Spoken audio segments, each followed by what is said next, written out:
मित्रांनो, स्वागत आहे पुन्हा एकदा आपल्या ब्लॉगमध्ये. तर मित्रांनो, आज आपण चाललो आहे कुठंतरी, मलाच नाही माहीत कुठं चाललो आहे.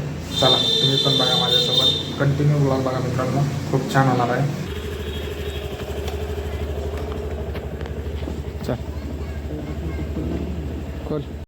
तर मित्रांनो, आता आपण निघलो आहे, तुम्हाला कळेलच पोहोचल्यावर कुठं चाललो आहे.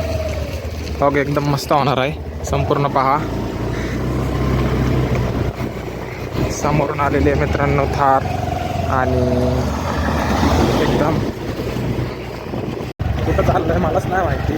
मासे घेऊन चाललेत आपल्याला कुठंतरी.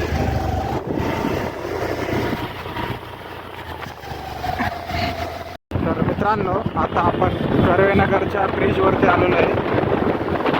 बहुतेक आपण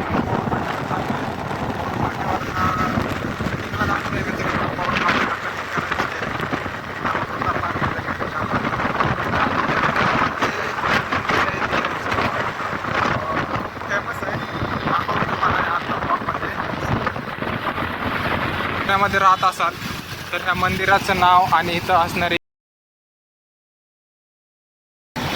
एकदम खतरनाक मित्रांनो, खूप गर्दी असते इथं नवरात्री मात्र. आता आपण कोथरूड मध्ये आलोय. कोथरूड मधून पुढे जाणार आहे.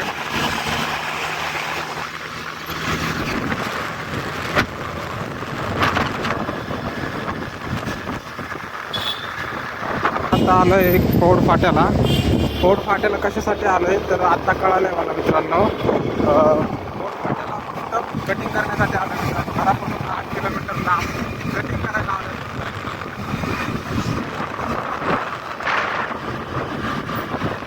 तर बघूया मित्रांनो कसं आहे दुकान. आता 8 किलोमीटर लांब आलोय आपण फक्त कटिंग करण्यासाठी. तर मित्रांनो, आता आपण दुकानापाशी आलेलो आहे. कटिंगचं दुकान तर बाहेरून भारी दिसतंय, आतमधून बघू कसं आहे. अर्धा गाडी घासली. आज पर्यावरण दिवस आहे. प्रत्येकाने एक तरी झाड लावलंच पाहिजे. प्रत्येकाने एक झाड लावा.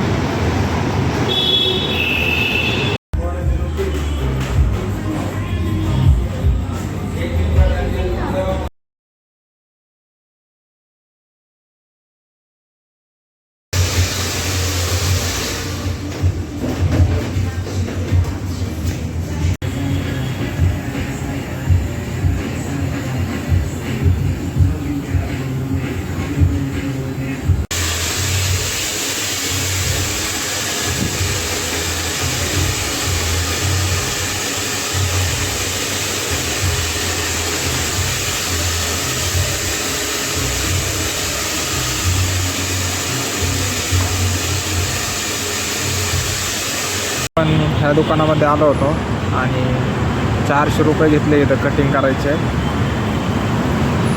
कटिंग केली आहे बऱ्यापैकी चांगली आणि सर्विस पण मस्त आहे मित्रांनो. दुकान भारी आहे. आला बघा आपला कार्यकर्ता 400 रुपये पेमेंट करून.